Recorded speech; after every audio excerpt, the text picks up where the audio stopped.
કરીએ ત્યારે ગુજરાતમાં ફરી એકવાર ખ્યાતિકાંડ જેવો જ ઓપરેશન કાંડ સામે આવ્યો છે। જી હા, જૂનાગઢની કેજે હોસ્પિટલે પીએમજય કાર્ડને હથિયાર બનાવીને 76 દર્દીઓના ગેરકાયદેસર ઓપરેશન કર્યા હોવાનો ઘટસ્ફોટ થયો છે।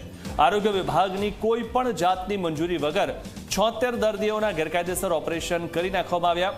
અમદાવાદની ખ્યાતિ હોસ્પિટલે દર્દીઓના કારણ વગર ઓપરેશન કર્યા હતા। એ જ મોડસ ઓપરેન્ડીને હથિયાર બનાવીને જૂનાગઢની કેજે હોસ્પિટલે 76 દર્દીઓના ગેરકાયદે ઓપરેશન કરવાનું કૌભાંડ ખુલ્લું પડ્યું છે। આટલો મોટો કાંડ ખુલ્લો પડ્યો હોવા છતાં આરોગ્ય વિભાગે માત્ર 12.5 લાખ રૂપિયાનો દંડ કરીને હોસ્પિટલને બેઇજ્જત બરી કરી દીધી છે। અને આરોગ્ય વિભાગે જણાવ્યું કે જો જૂનાગઢની કેજે હોસ્પિટલ ફરીથી આવી ભૂલ કરશે તો હોસ્પિટલને સસ્પેન્ડ કરવામાં આવશે। શું આરોગ્ય વિભાગને 76 દર્દીઓના ગેરકાયદેસર ઓપરેશન મોટી ભૂલ નથી લાગતી?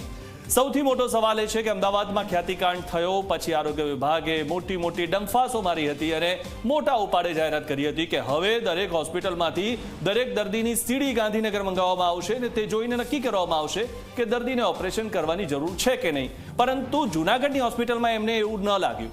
જો રાજ્યના આરોગ્ય વિભાગે આવી ચકાસણી અમલમાં મૂકી હતી તો પછી આ કોની રહેમ નજર હેઠળ જૂનાગઢમાં 76 દર્દીઓના ખોટા ઓપરેશન થઈ ગયા અને એ પણ આયુષ્માન યોજના હેઠળ?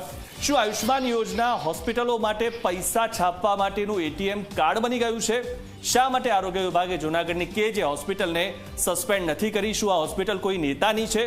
અને અધિકૃત ડોક્ટરે 76 દર્દીઓના ઓપરેશન કરી નાખ્યા ત્યાં સુધી જૂનાગઢનો આરોગ્ય વિભાગ શું કરતો હતો? શું ઊંઘમાં હતો? ગાંધીનગરમાં બેઠા આરોગ્ય વિભાગના અધિકારીઓ કઈ સીડી જોતા હતા? શું તેમની પાસે સીડીઓ નહોતી આવી કે પછી તેમણે સીડીઓ મંગાવી નહોતી?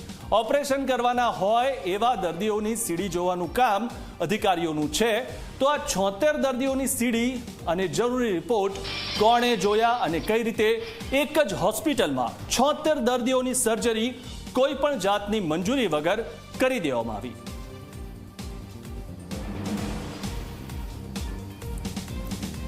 તો આ ખૂબ જ ચોંકાવનારી કહી શકાય એવી ઘટના સામે આવી છે। 1.5 વર્ષ પહેલા મિથુન જે ખ્યાતિ હોસ્પિટલની ઘટના બની હતી, પરિવારજનોને આપણે રડતા જોયા છે, તેમને પોતાના પરિવારજનો ગુમાવ્યા હતા ને ત્યારે સરકારે ખાતરી આપી હતી કે આવી ઘટનાઓ ફરીથી નહીં બને તેના માટે કડક નિયમો પણ બનાવવામાં આવ્યા હતા। પરંતુ જૂનાગઢની આ ઘટના સરકાર પર અને જે કડક નિયમો બનાવ્યા હતા તેના પર સવાલો ઊભા કરી રહી છે।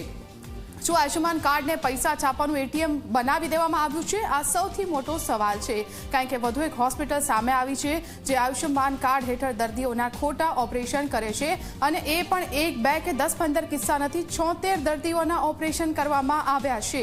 નિયમ વિરુદ્ધ ઓપરેશન થયા છતાં મંજૂરી કોણે આપી તે સૌથી મોટો સવાલ છે। વારંવાર એક જ વાક્ય સંભળાતું હોય છે કે કોઈ પણ ચમરબંધીને છોડવામાં નહીં આવે તો જૂનાગઢની હોસ્પિટલને કેમ થોડાક જ રૂપિયા લઈને છોડી દેવામાં આવી? શું તે કોઈ નેતાની હોસ્પિટલ છે કે કેમ તે બાબતે પણ સવાલ થઈ રહ્યો છે। આરોગ્ય વિભાગ કેમ ફરી એકવાર ઊંઘતું ઝડપાયું છે?